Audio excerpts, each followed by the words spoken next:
they're coming out of whatever education system they're getting. Okay, we're live. Yeah. We'll definitely talk about it. Yeah, it's an interesting subject, definitely. For sure. Hey guys. What's happening, boys? Another one in the bank. Yeah, so literally, yeah, definitely another deep discussion that we didn't really want to end, but we had to obviously end, otherwise we couldn't do the Facebook live. Do you want to just mention what the topic that we talked about, Viraj? Because I know it was a topic that you suggested as well, and it's quite meaningful to you on a personal note, and we can go into the different avenues of the conversation that we absolutely. I mean, the topic on caste, color, privilege, and really just breaking down, you know, unconscious biases and, you know, the things that we unconsciously say and do around other people that has an impact on them that we're not aware of, and the things that we allow and tolerate, really, that are actually doing more harm than good, even coming from a place of having the right intention but not really being fully aware of that impact. So I think what I really wanted to have this conversation was, you know, how does this fit in with, you know, us as men, and where have we experienced discrimination, people that has an impact on them that we're not aware of, and where have we also experienced that, and actually indirectly or directly have been at the source of that for other people as well. And it's just a really great reflection on, you know, where do we stand with what happens next, and how we can further this conversation and bring down barriers for people that are at the very least around us. Such a deep conversation, isn't it? And I'm just still processing some of the conversations that we literally had a couple of minutes ago about, I guess, in such a deep way, all three subjects, right? So caste, what is the caste system? What are some examples of the caste system that exist all around us in the world? Maybe I can start off with that. So one of the most complex caste systems that exist around the world is in India, where, you know, you've got a caste system predominantly made up of 5 areas, where you've got the Brahmin caste on the top and you've got the Sudras at the bottom, but actually there's another one underneath that called the untouchables, which is not even allowed to be in the caste system. And just for people who don't know anything about the caste system in India, this is how complex it is, right? So you've got 5 levels. Underneath 5 levels, you've got 3,000 castes amongst those 5 levels. Within the 3,000 castes, you've got 25,000 subcastes. Don't even forget about trying to do a family tree. This is on another level, right? Can you imagine trying to deconstruct the layers? I mean, yeah, it's just crazy. And then some of the things we're talking about is that in the Indian society, we get pressured to marry people from your same caste. So what we're talking about there is a subconscious social bias, right? That exists, that we may not actually understand that it exists growing up, but reflecting back, it definitely was there, and to some degrees it still is there. And then we're talking about color because of different things of happening in the media, whether it's the Rodney King situation, whether it's things that happen every single day that just doesn't get really portrayed through our lens, because it's just not considered news. And then how politics are now abusing what happened and then using that as propaganda machines, and then churning out content that's actually loses the essence of where actually it started from in the first place, right? And then we're talking about prejudice. And then we talked about how the word, what is prejudice basically? So prejudice is just basically a unformed opinion without having the whole circle of knowledge. And it's a pre-concept of thought that you already have, right? So how does that link with the word racism, and what is racism? And I think you dropped a bit of a bombshell in the beginning of the conversation. Yeah, totally. Drop it. Yeah. So, well, yeah. There's no such thing as racism. It's just such a lazy word and a lazy term, because it's insinuating that people inherently are somehow a different race, where you put someone in an X-ray machine and you can't determine the race of one individual to another. The fact is that we're all human beings, and there's this lazy word called racism that's designed to sort of separate people into different boxes based on a geographic location that they were born in, which is like the planet Earth. Like, you give me another postcode that goes beyond that, or the skin tone that's evolved to protect them from the sun over time. that somehow makes them somehow a different human being. Like, so the idea that that term is being thrown around to just try to box people into different things, where actually it's just prejudice. Like, you know, there's just an opinion that you form about someone very quickly, very lazily, because you've identified them as somehow a less of a human being than you are. But again, I challenge anyone to Absolutely. put someone for an X-ray machine and to tell me exactly who that is. Or when you're in A&E and you need blood, you're not going to specifically request blood from a particular type of person. You're going to get it from wherever you can. So And I take love that. the word out of the equation to say that simply is a flawed word to start with. How do you now begin to normalize equality? Because there are disparities in equality based on how people see people, Yeah, starting yeah. with the surface level organ that we all have and how shaded that is. I love that because there's different, obviously, for just from our audience's perspective, but it's really hard to kind of drop that in there and then not have context of the previous conversation. So we're not saying that racism doesn't exist. We're saying the construct of the word racism is flawed at the deepest level. What I mean by the deepest level is that what Viraj just mentioned, that metaphor about, or the analogy of going through an X-ray machine and you trying to work out who's different, right? Because you're going to see all bones, right, etc. Well, depending on what you're carrying, but you know what I mean, bones, etc. And then the other analogy that I mentioned in our previous private chat on the men's group was that, what do you think a blind person sees? Does a blind person see color? No, right? So then where does that prejudice start from? It starts from a social construct. It starts from upbringing. It starts from our environment, our school. But there's a choice, right? It's a belief system. So we can choose to stop having that prejudice against other people. I'm going to call it people. I'm not even going to say cultures. I'm going to say people, because I'm trying to delayer the conversation as well.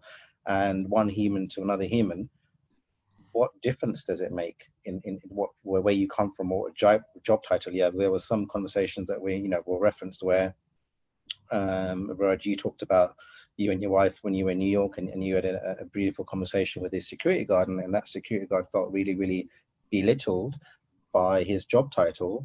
And then you and your wife were sort of extrapolating the fact that, well, that's your means to an end. You've got a family to provide to. So where's that coming from? And etc. So my analogy of me talking to taxi drivers, right? It's been a common thing. Well, I'll have a deep conversation with any taxi driver I get into who's willing to. It was a bit weird because now you've got to wear masks, right? Obviously, so me talking like in a mask is like not the most comfortable conversation, but you get my meaning, right? It's like, Yeah. let's delayer job titles in corporate life, yeah.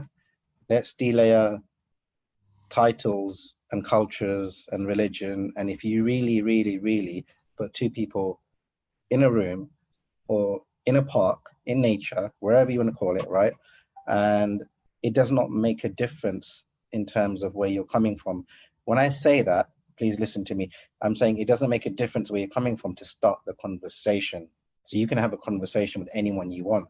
Yep. If you choose not to have a conversation based on whatever historical event happened in the past, and you're still living in the past, not to dismiss whatever event happened in the past, and it's dividing culture, then you cannot possibly move forward in life, right? From a spiritual sense. Yeah, we've And got I a think that's message what we're from getting to. Cordelia in the chat on that note, and they say that some blind people seem closer to God because they feel the heart and not the appearances and the looks. And I think that's I such a love great that. point, right? Such a great But point. that's so beautiful because how they receive information is they've already removed one sense, right? And that sense is vision, and that vision, sometimes the lens that we see light through can be very diluted, very, very diluted. So Yeah. if that's been removed and then it's just a conversation, right? And as long as the conversation is a heart-centered conversation and there's no malice in that conversation, then you can pretty much have a beautiful conversation with anyone, right? The question is, how do we get to that point? How do we, standing here right now, like it's everywhere. We see it in the news, right? There's people arguing over hashtags right now because one hashtag is discriminatory to another, where the other people are arguing, well, we wouldn't have this hashtag if we didn't need the hashtag. So, but yeah, that's just such a great example of why people are arguing over little details rather looking at the bigger picture. And the idea that there has to be a conversation to normalize levels of equality. So the big question you've asked there, which is a really, really big question, and I love it, is how can we get there? Was that the question? How can we get to that stage, or how can we get to that space? How you get to that space is by making a contribution. And how do you make a contribution? By doing what we're doing and talk about it. And what I Where guess does trying that to, start? I love that, because yeah, you're right. It's spot on. It is about that contribution. But how do we remove some of these unconscious biases? Because they're there, they're default. We don't even know that we have them. We speak from blind spots. We make judgments of people based on what we see and what we hear or what we've heard in the past.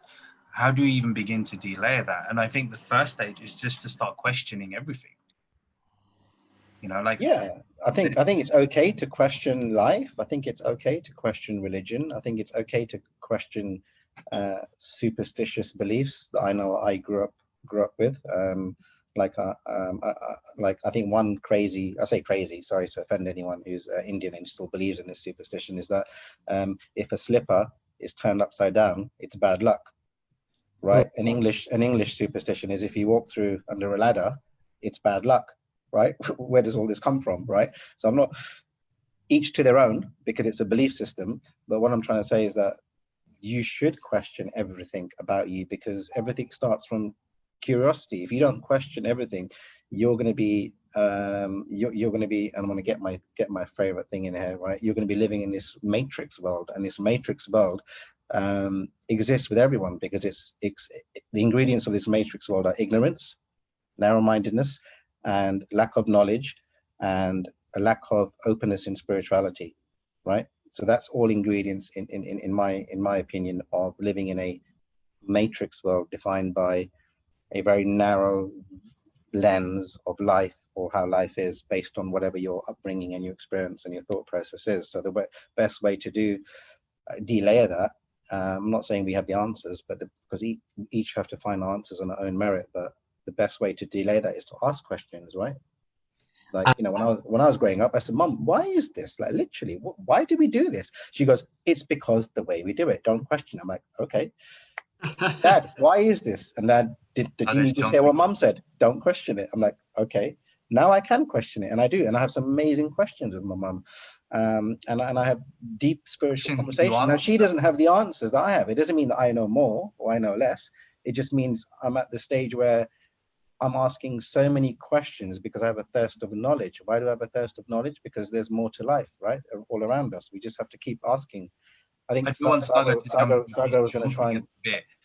I just want to bottom line something, is that we have this thirst for knowledge, and yet we live in ignorance because we suppress the questions. The ignorance is the barrier to learn more about someone, something, some culture, some context, labeled as they're a different class, so we've got no relatability. They're a different color, they're from a different country, we can't mesh. Like, yeah, like it's all false. Saga, go ahead. The classic example of the classic example of that ignorance is why we started the Mindful Men's Club in the first place, right? Because there was this conceived and it still is right now, especially with South Asian men, a complete taboo subject not to talk about mental health, right? Well, we call BS on that. We all as men right now call BS on that, right? Because if you can't talk freely about mental health and whatever internal tornado or battle that you're going through in your mind, right, you're going to suffocate, right? And you can only take some degree of suffocation. So that's just one aspect of it. There should be no taboo there should be no, I guess, topic in the world that is taboo. Yeah. Right? You can talk about anything you want. So the way to start that is have a conversation, do what we're doing right now, and invite people to question it and debate it. And I can't see the comments, but apologies, I can't see the comments, but I think Sam's going to say something now. Yeah. So, well, the comments there is that Yuvraj is saying like prejudice is a blindfold on a person on another. Yeah. And, you know, see, when I think of prejudice, I think of the philosopher David Hume, because that's one of the ideas that he used to talk about. And basically, like, Hume was someone who looked at what it was to be human in the 18th century, and his ideas still had pertinence to today. And he separated something to what he called general rules. And there are two sets of general rules. And the first one is where we act on first appearances.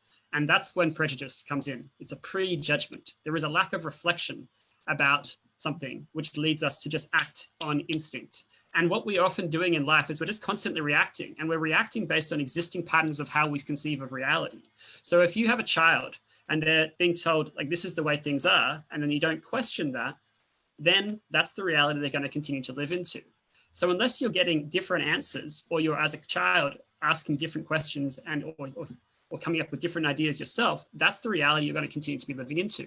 So it's when you think about something like caste and color and privilege and racism, and why it continues to have this ripple effect, which is negative, it's because children are growing up in an environment where they're told, like, this is the reality. There's a reason why this person is different to you, and you need to understand that. And then if that's the reality they're living into, then that's going to keep getting perpetuated. It's only when we start to have different generations having different responses to those questions, do you have a shift in the agreement about what's tolerable within the society and how we actually see people, and not stop seeing them as other. A great example of that, I'm going to lighten the conversation a little bit, and I know Viraj is not going to like it, but I'm going to say it anyway, is that well, we discussed this, right? So I've got to keep it real. So part of prejudice is basically a certain level of tribalism that exists, right? And tribalism, what I mean by tribalism is basically where you're drawn to a certain tribe, so whatever that tribe is. And in this context of conversation is you've got Viraj, who's an avid diehard Arsenal fan, and then you've got the rest of us who are Liverpool fans here. What's going on? Liverpool fans, right? But that's a level of tribalism, that's a level of prejudice, because it's an opinion that my club is better than your club, or you can call it's just good camaraderie, right? It's just good sportsmanship. So it depends on where you come from, that conversation. And the example you shared earlier on this is it's the argument that you will have with a rival fan of another club. And that affects your behavior, it affects your thinking, it affects your interaction. And even within that fan group, one of the guys shared on the chat that they're a Liverpool fan, but they vote Conservative. But that wouldn't be accepted even in and amongst the tribe. Yeah. Another example I'll share, and because I shared it, is that the most heated rivalry in sports known to anyone, doesn't matter if you're from this culture or not, is cricket. And within cricket, it's India versus Pakistan, right? Or West Indies versus England, or whatever you want to call it, right? And the most iconic moment that I shared is that in the ICC World Cup, where they were like, a series of fans on one side and a series of fans on one side. And I don't know why I had the random moment to step out of my comfort zone and then to put a hand around a Pakistani cricket supporter, another guy. And that could have gone either of two ways, right? Because it was quite a heated exchange at that point. And then just took a beautiful selfie. And for me, not winning the World Cup was the actual magical moment for me on reflection now. Then, yes, it was, I have to be honest with you, right? But right now, that removal of prejudice and barrier and stigma and stereotype and understanding that sport is an enabler, not a disabler, was the most beautiful moment for me. So there's different ways you can delayer it. And back to your original question is, what can we do? Is simply by having a conversation and understanding that we've all got two legs, two arms, two ears, two eyes, and the skin pigmentation of our color actually has no meaning in the sense of barrier of me having a conversation with Sam or me having a conversation with Viraj or somebody else. That's crazy, right? That's just the media putting this in our minds. The idea of skin is fascinating because that's just something that evolved over time to protect us from ultraviolet light from the sun. But somehow that means you're less of a human being than another person. And literally, that is how it started. And whoever wants to dismiss it, please do your homework. And it's all good to go onto the New Science Journal, because it's the evolution of the Homo sapien, right? From ape to now. That's how it started. And if you're in any doubt, go to a hot climate and see the tan that you develop to protect you from the sun. Yeah. Right. But I think going back to the question of like, how do you even begin to delay this? And there has been a degree of dehumanization of certain people within certain countries. Like it's so nuanced and layered. But the key thing here is not to sit in the echo chamber and validate an opinion that you already have. And you see on social media, you've got loony left and far right. But actually, discourse is the most important thing. You need the left talking to the right, or as right hand ain't speaking to left hand, and you've got a society that's fractured because people aren't talking to each other. They're not understanding different points of view. You can't find a way forward because you're too far apart. For sure. It comes with this idea of domination, right? Where we like to be right as human beings. We like to come from our existing perspective. And it's really difficult to like strip away the idea of like what we're saying isn't just like the truth. And the more you can come to a place of like, all right, what I'm offering is just an interpretation. It's not right or wrong. There's a sense of right or wrong, which I feel internally because it's a feeling, but it doesn't make it so. So when someone has a particular political view, it doesn't necessarily mean that you're right if you don't feel the same way, or that doesn't mean they're right if you don't feel the same way. But what is going to make a bigger difference is where we shift from believing that in order to be able to speak to people, in order to be able to converse with people, we need to agree with them. Shift from agreement to like, okay, there's a difference between what are we willing to collectively tolerate? What's the collective agreement around something like caste and color and race? Two, can I still be with this person given that we're all one, independently of whether or not I agree with everything they have to say? And where can I find there's actually more of a relatedness than I'm actually seeing at a surface level, because I'm allowing these ideas of disagreement to color who they are for me. Mm-hmm. And when you strip everything away, like you literally like close your eyes and remove all these objections and statements and race, creed, color, culture. Let's say there was only 3 people in the world, right? Let's just say this is a bit of a live hypothetical situation, or 4 people in the world, right? If there's only us 4 in the world right now, this is a really hypothetical situation, right? Are you going to, for one second, let the color of our skin, right, stop the conversation? You have no choice, right, but to talk, right? If you want to achieve whatever you want to achieve, whether you want some water, whatever you want, some food. Some people will be so righteous about it that will still be at play, and I think that's the issue. And determination to be so right about your opinion. Yeah, and that's true, right? But that's a level of righteousness that comes with a combination of narrow-mindedness and ignorance, right? Yeah, because it's the lack of knowledge, and the word prejudice literally means uninformed, right? It's a preconformed opinion that you make, not having the full picture at mind, right? Not having the knowledge, and so it comes from a place of ignorance. So that will always exist, right? Because individuals are individuals, right?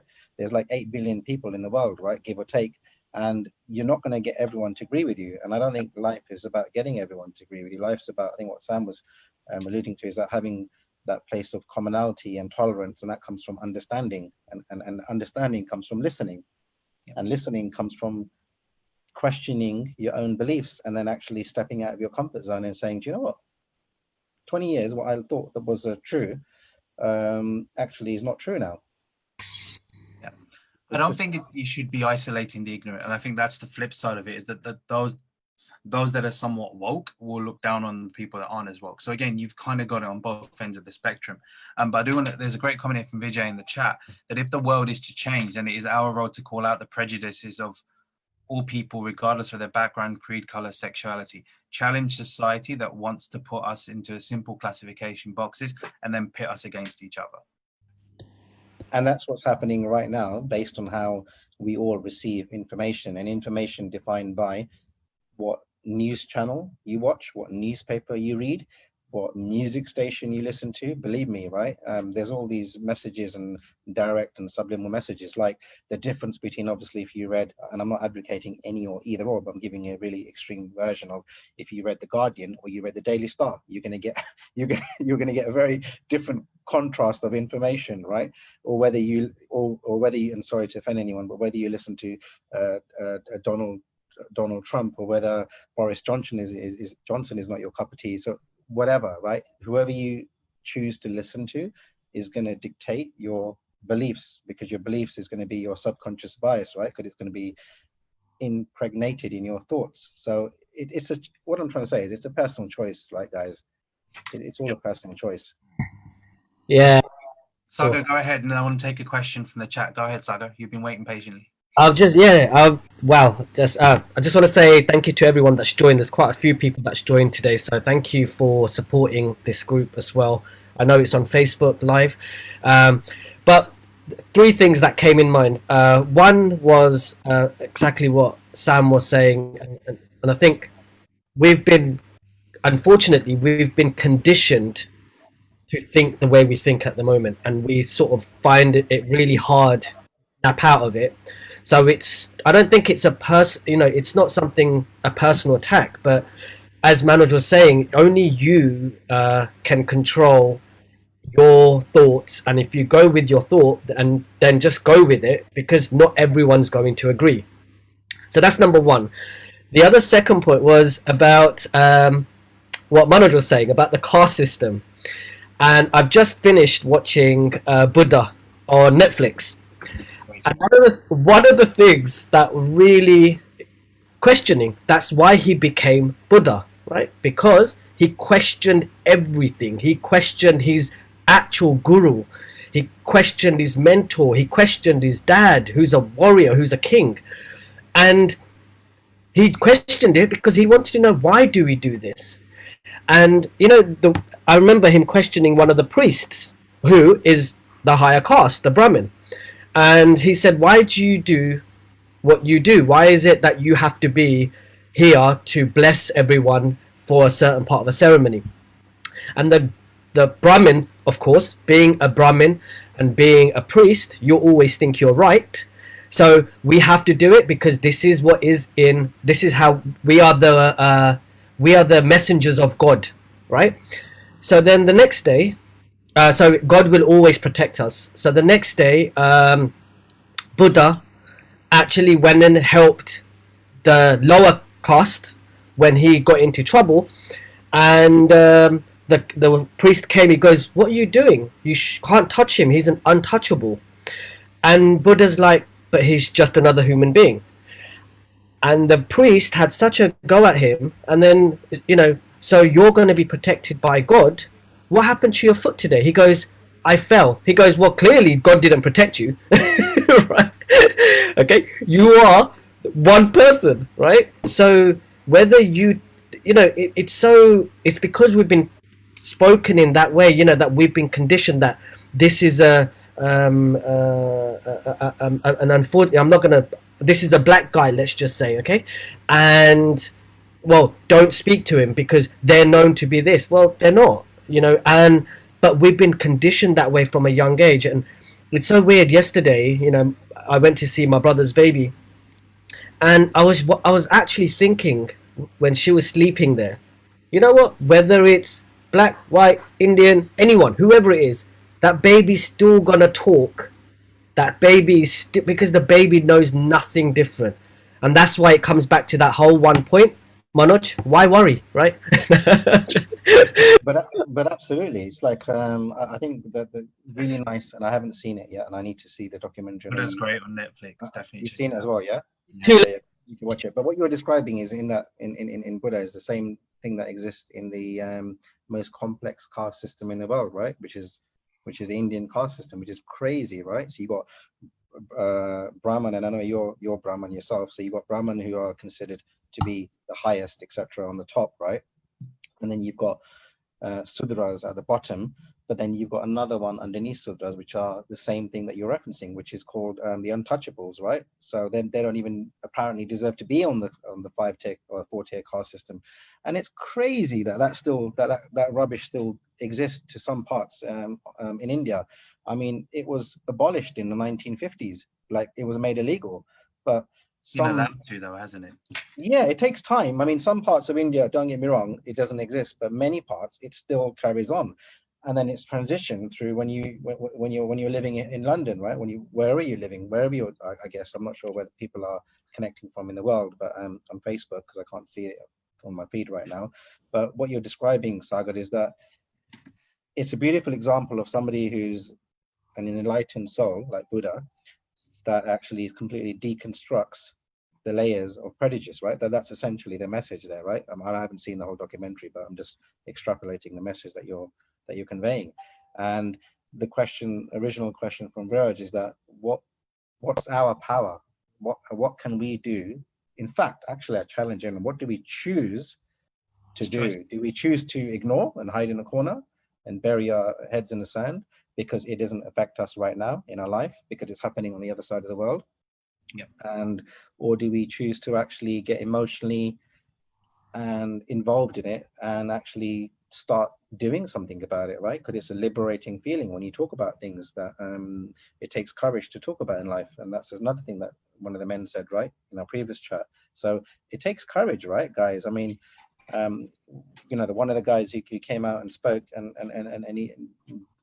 fair play to him, it took him courage to even say what he said, but it was a beautiful thing what he said, right? And that then illuminated the conversation even further because it asked questions and we carried an in-depth discussion. So obviously we're not going to mention any names from there because it's a private chat. But yeah, I mean, it's just fascinating, and we're doing a part 2, right? 100% we're doing a part 2. 100%. I want to take a question here from Mark. Mark's joining us from Spain. So where have Mark. Each one of you shifted your perception of others, your own prejudice, and how did you do this? Say the question again. So, the question is, so where have each one of you shifted your perception of others or your own prejudice, and how did you do this? I could start with that. I mean, one example I already gave was the cricket example, right? So where there was a big rivalry between, you know, India, Pakistan, and it was kind of unheard of to mix with the other supporters, etc. Where I stepped out, there was a bit of a sounding off, right? Let's just say, of a whole barrier of 20, 30 Indian supporters and 20, 30 Pakistani supporters, and at the ICC World Cup cricket, I chose to do something that's completely unheard of, which is to go on to the other side, perceived other side, and then put my hand around a Pakistani supporter and just take a selfie. And for me, that was the most beautiful, iconic moment. Now, I didn't do it purposely, hands up, to remove any prejudice. Something just sparked in me to do it. I don't know what, right? To this day, I can't explain what that was. So that's one example, right? Another example of how we do it is I literally grew up thinking and believing that that black people were thieves, right? Because by the way, some of my best mates are blacks, right? So, but that was a prejudice that was brought up between my parents, I would say, yeah. No offense, Mum, if you're watching. I know you're not because you're not on Facebook. But and then when I invited Stephen, who was in my school in John Kelly that I went to, just literally to play on my Commodore 64. I'm showing my age now, right? Commodore 64 tapes, right, guys? Not Laserdisc, yeah, tapes, right? And games, yeah. And then she's like, "Oh, who is he?" And I'm like, "Mum, he's just a friend in school." And there's this, you could see now, thinking back, there was that sense of prejudice that existed. So many examples we all have. I'm sure you guys have a few, but we can choose to remove them and delayer it and shift our consciousness, right? Because if we don't do that, we're just living in a really, really ugly world that has a very narrow-minded view of how life should be. Yeah, I think for me that the thing that turned the corner, and it's fascinating because I always thought of myself as fairly culturally aware anyway. I went to school in East London, and that was a real mixing pot of different cultures. And yes, I was at the effect of things. I, you know, was bullied and had racial abuse and all that kind of stuff. But I felt generally I had a good understanding of where things were. And then George Floyd happened in June. And on a personal level, just seeing that, I was like, geez, like how can one human being do that to another human being because of the color of their skin? And then you just start thinking, so how is this happening on my watch? You know, I'm responsible for this because it's happening in my watch. This is my world that I'm living in, and something like this is allowed to happen. And then that got me thinking even more. It's like, if I'm feeling this, someone who is black, what must they be feeling? And that's when I started to question everything. It was like, hang on a minute, there's a whole world that I don't even know about. And I just started asking questions. And what I got was that for the longest time, a large chunk of people have felt suppressed. And it's not because they're lazy. It's not because of whatever we've been led to believe that they needed to be civilized and all that kind of nonsense. It was just because of who they were. On the surface, they were treated as a lesser human being. And what we saw was just one example of something that's been happening for 400, 500 years. And yes, there are things going on in other cultures in the world. It's not a ranking system. But the whole fact that then you started to see an All Lives Matter hashtag to try to justify the Black Lives Matter hashtag, I was like, why, if that truly was the case, then you wouldn't need these separate hashtags under the big hashtag. So now people are arguing over hashtags. So that's where I thought, do you know what? Rather than separating and listening to the views that mirrored and matched what I thought, I actually need to engage more with people that I disagree with, because without that discourse, nothing is ever going to shift. If we keep listening to the same opinion over and over again, all we hear is we get that validation. And to Sam's point, we just get to be right about our own opinions rather than actually open ourselves up to, okay, what is another point of view? See, that's really cool what you shared, because I know how passionate you felt about that that whole sort of thing, and I know it hit you on a personal note, like it did a lot of people around the world, and that's actually the reason why we chose this topic, right? About what we're talking about. And see, life is so precious and so beautiful that I don't really know why we look at the color of our skin or the gender or whether someone's heterosexual or gay. Like, seriously, guys, like what does it really matter? You put two people in a room, right, in any environment, right, they can have the most beautiful heart-centered conversation in the world. Do you really think when everything is all said and done that any of that matters? It doesn't matter. But unfortunately, it does matter, because the media is using it to divide, right, people and countries and religions and etc. So yes, you've got a moral obligation to do something about it, and that moral obligation might be, I think, to Mark's point, I can't see who Mark is or on the chat, but to Mark's point, or the question is, great question, what are we actually doing about it? What is a real example, tangible example, how you've shifted that subconscious to conscious bias from transcending and transforming from one thought and belief to whatever it is now? Because everyone probably has done it to some degree, but maybe not reflected on it, right? Maybe, I'm hoping. I'm being optimistic and being positive about life, and I think you'd like to think that people are evolving and their thoughts are evolving, and whatever's happened way back when in history, to some degree, does not dictate who you talk to and have a conversation with right now, right? That would be a really tragic world if that was the case. It is the case, unfortunately, but it doesn't have to be the case. Yep. So there's a couple of things that I want to share around the prejudice. So for me personally, the one example which comes up straight away in my mind was my family used to live in Salt Lake City, which is, I think, 40% Mormon. And the people, our neighbors, were Mormon, and they were fairly reprehensible in their conduct. And so it created a kind of listing of me of, one, I didn't have a lot of respect for the religion, and two, I didn't have a lot of respect for the people who were Mormon around me. And I remember being at a conference, it's like a political philosophy conference, and I was chatting about some of what I thought were crazy views of Mormons. And it was only when I realized that the people that I had this wonderful conversation with were also Mormons who shared a similar political view to me, that I saw my prejudice, and I saw, hang on a second, why am I taking on this view that they're all the same, right? Like, they choose a religion, okay, they choose a religion, like everyone else chooses to have a religion or chooses not to. And who they are is not their religion. Who they are is not their color, who they are is not their privilege, who they are is not their caste, right? And it's when we determine who someone is for us based on the label that we attach to them. So in this case, I was attaching a label of this person's a Mormon, therefore they are a certain kind of person.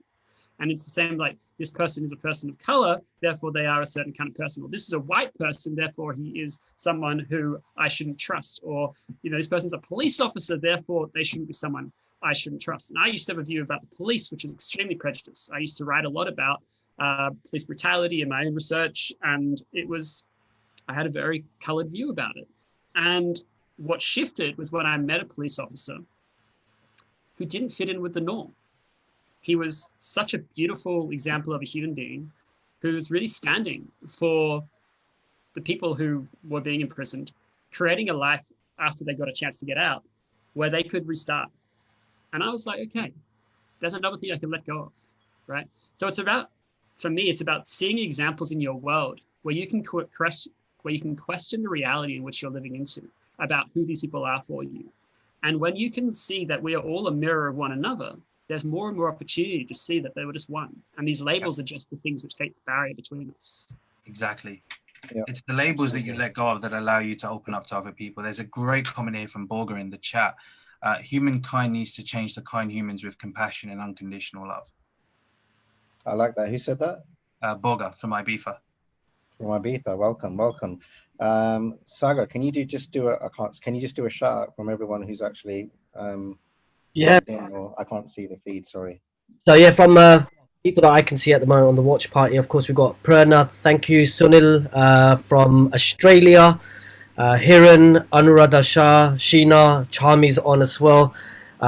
Quite a few people have actually come and gone, but I know there's a lot of watch parties going on. So, you know, again, just before I go on onto the Mindful Men's Club, the YouTube link and so on, I just wanted to say, yeah, you know, it's really weird, and I can only base it on the caste because I see a lot, especially in the caste system, and it's being Brahmin. I remember Dad would say to me, "We're going for lunch today," and I was like, "Whose house?" And he's like, "I don't know them." I was like, "But why are you going to lunch?" Because this family, who are untouchables, have called my dad because they want to bless their house, so they need to feed him. And I was like, but you don't know him. Why are you going to a random person's house, right? And so this caste system, even now, still exists. And when I always say to Dad, and I'll say like, why do you? He goes, yeah, because we are Brahmins. This, and I always believe that, and especially more now after watching Buddha, that when you, and I'm not going to put a downer on this, but when you die, right, the funeral parlor is not going to check or make you fill in a form whether you're Indian, white, black, and then say, oh, well, by the way, sorry, you're black, you're not allowed in here. They're still going to do the funeral. So doesn't matter what you do, everyone is exactly the same because everyone still goes the same way, right? And I think just on that element, there's such a stigma attached, especially with Asians, and I'm talking about Asians because I see it a lot, and that comes to whether it's for marriage, for education, the whole caste system that you are a Luana, you can only marry a specific Luana, or your Brahmins can only marry Brahmins because it won't work otherwise. And now what's happened, because you've been conditioned with that thought, we personally are the ones that create issues without there being any issues. Exactly. Right? 100%. Okay? There would have never been that issue. I'm not saying don't listen to anyone. Listen. But only you have your opinion. And the more you think about it, for example, I have a group of friends, and every time I talk about marriage, the first thing that comes out, no, it's the wrong thing to do. Marriage is not good. Why? Because the people that these people are hanging around with, this whole unit that they have, are all divorcees, right? So someone who's now, as a youngster, who have met these people and saying, do you know what, I can't wait to be married, straight away the divorcees comments are like, don't get married, it's the worst thing you can do. And so now, without, this person was happy to get married, now they're questioning themselves, actually, yeah, this person told me about this, I don't think I should get married, right? And this goes back on that point of, I don't know, I think Manoj touched up on it earlier, about that lovely, beautiful woman, who, had given birth and was going through a very bad postnatal depression. She gave up her life because she wanted to speak out, but as you said, Sam, I think earlier, we get shut down. We want to communicate, but it gets shut down. No, we are this caste, you shouldn't talk about that. No, we are this caste, you're divorced, we shouldn't talk about that.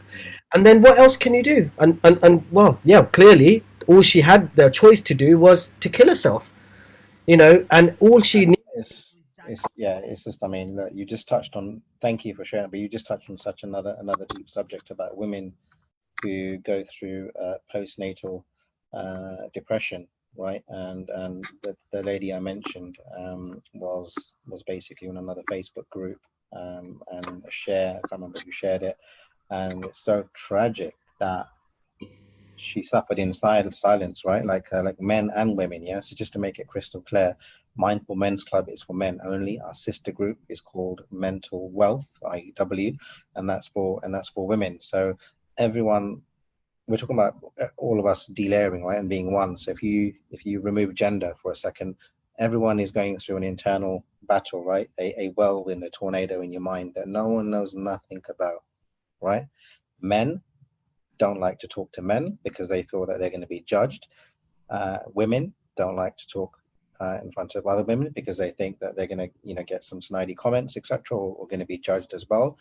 And then, but guess what happens? You just suffer in silence, right? Life is literally too short to do that. So everyone is trying to get through life, right? And everyone is trying to be someone or something or achieve something or some goal, but everyone is going to literally go through some form of mental health. Let's just keep it really, really real, right? And if you guys think, no, that's not me, look up the definition of mental health. It starts from mild forms of anxiety. Are you trying to tell me as a human you've not felt stress before? That's not possible. It's not humanly possible, right? So that's one end of the spectrum. The other end of the brain will spectrum, create that for you. exactly. The other end of the spectrum is obviously the tragic loss of lives that happen every single time. So the mission that we're trying to do for Mindful Men's Club is for men not to be another statistic to suicide. Period. That's enough reason, right? That's why we do what we do. Even Siddhartha Gautam was stressed, right, before he became Buddha. so everyone goes. Happens. but Listen, I think, mate, are you getting some product placement advertising revenue for referencing Buddha? this live has been sponsored by Netflix and the Yeah. one himself. The reason I'm bringing it up, it's not for people to, I'm not expecting everyone to go and watch it, but there's so much knowledge in there because Knowledge and share, yeah. it's not based on one, it's not just based on as a god, or it's not based on one caste, or it's an overall look in life. And I'm not saying go and watch it and become Buddha, I'm not saying that, but if you understand your own thoughts, then you won't create issues out of nothing, right? There are no issues. It's our thoughts that create issues that actually doesn't even exist because of what we've been conditioned with, right? Love what you've said. Yeah, We definitely. have free will that's imposed by other people, and it's actually beginning to de-layer that. Okay, where are our thoughts, feelings, Sorry, prejudice? Viraj, your mic's gone a bit. Yeah, Oh, low. okay. There you go. Yeah, no, That's better. I was just going to tap into what Saga said. Is that ultimately we have free will. We can choose whatever we want to choose. We just need to get our choices being influenced by someone else's choices, stories from the past that we've heard about, certain groups of people that cannot express themselves in a certain way, or a certain group of people that you've been told are boxed in a certain way. You can, like, the Asian culture is a great example of just, there's so many different subtleties. And let's take a look at that. Let's say if we look at more recently, 2 billion people right now have been divided because of a line that coexisted for a good part of, say, 1,000 years. And all of a sudden, 74 years ago, a line was drawn, and these people that were neighbors now became enemies. Now, just think about that. Someone drew a line on a map, and now you've got 75 years of conflict. Because you're this group of people, you are now going to be situated here. You're this group of people, you get this chunk of land here. You're on the east side. How many people have fought over this rather than not realizing for hundreds and hundreds of years, you've ate the same thing, you speak the same language, your culture is very similar. We can now take this into our own little communities of, we've all grown up in this, we've all, for the most part, we've been brought up in the UK. We've had this similar education, and yet somehow, someway, we've been told we're slightly different to the other person, and we've allowed ourselves to believe that. And now it's about questioning, why are we any different? Why cannot any one of us choose to be with whoever we want to be? Like, you look, Saga, you mentioned the marriage example. Who's to say who you can and can't do what? Yes, of course, cultural compatibility is a factor. It's something that obviously, yeah, makes sense to consider. But why is the fact where someone was born, to the level, Manoj, you were saying, the next village means that you can't live your life the way you choose to because they were just born in the village next door? Or their family occupation is slightly different. Like there's no wiggle room. It's rather than actually looking at humanity and the abundance of what it is. And again, great comment here from Borga, is that we're born with free choice. It's society telling you what to perceive. You know, someone forget freedom.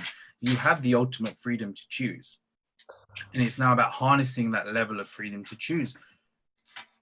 And I just want yourself. Go ahead, Saga. Go, Saga. Go. say something that Charmy's just put up. I think caste, community, etc. restrict a lot of topics or situations. I find this in particularly with Asians. I'm an Indian, and culturally society restricts us.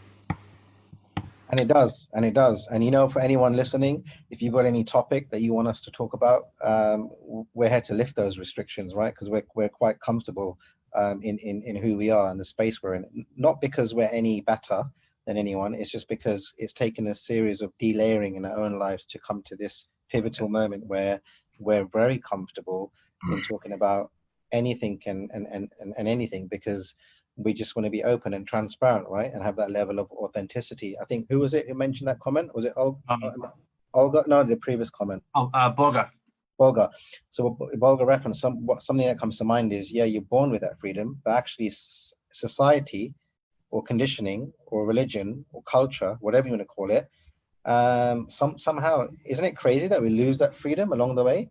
And then in our adult life, we question it, and then we sort of thirsting to find that freedom again. But we always had it. We literally always had it. We just chose to kind of switch off. And back to Shami's point is that, yeah, there's a lot of taboo subjects, but post them in the comments and we'll talk about it. Like literally, like post them in the comments. Like if there's a topic that you want us to talk about on our private Zoom session with men, we'll talk about it and we'll deconstruct the conversation and bring it to a Facebook Live, because the more we talk about it, the more we're going to remove these barriers. Otherwise, nothing's going to change. Yeah, and just be mindful of the timeline. And just as we close, I think the key thing, and I certainly think the key takeaway that's been reinforced for me, is that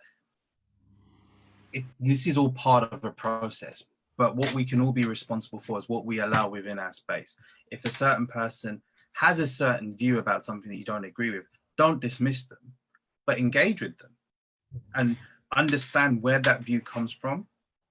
And also just make it clear that there's a certain conversation that's negative, restrictive, that's discriminatory and prejudiced that you're just not going to allow in your clearing, because you can't sit on the fence with something like this. Now, too much time has been lost where people have been living under restrictions of who they can choose to be in their life and who they want to marry and the opportunities that are afforded to them. And we haven't even touched privilege yet. And privilege isn't a bad thing. It means that you have an access to do something. Sam, you mentioned earlier that actually as a white person, you can't talk about racism because it's not like it's perceived that you're not at the effect of it. But I've known plenty of white people that have been at the effect of racism. But at the same time, you've just got to look at it from the perspective, what is it that I can do today? And what am I going to allow to happen in my clearing? Because that's how ripples are going to get caused. Because too much time has been spent not saying anything and not challenging it. Challenging doesn't mean you try to win the argument. Challenge means that you try to level out the argument. I agree, Viraj. I know we're going to close off, so I just wanted to mention that the Mindful Men's Club YouTube is now up and running. So please do follow us, subscribe. All these Facebook lives that we are doing, they're all on the YouTube channel. So even if you just type in Mindful Men's Club on YouTube on the search engine, it will pop up.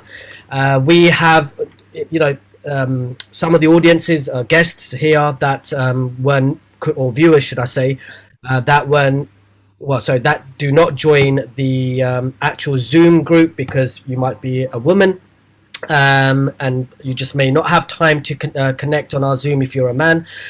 Then all the videos and all the links that we discussed that may help, they're all on YouTube. And what we've done is we've categorized it, so you don't have to go through all the videos. If you feel like you need something on money mindset, or something on depression, or something on reflection, then just go on to that topic and you will see all the videos that we've discussed, and each of these Facebook lives are also categorized in each one, so you don't have to look through all the Facebook lives to get through this.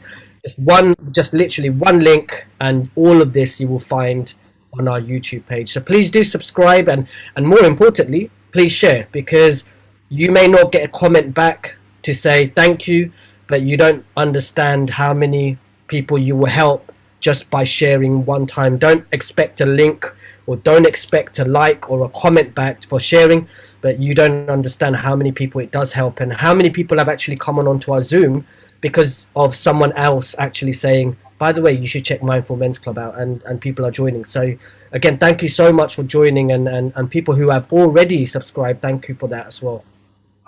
That's perfect, Saga. I was just going to share what our next 3 events are and the themes of what they're going to be as well. So our next event is on the 29th of August, so 2 weeks from now, on time bullies. And then another subject that was requested by one of our attendees on the 12th of September is on the theme of celibacy. And then on the 26th of September, me, myself, and my ego.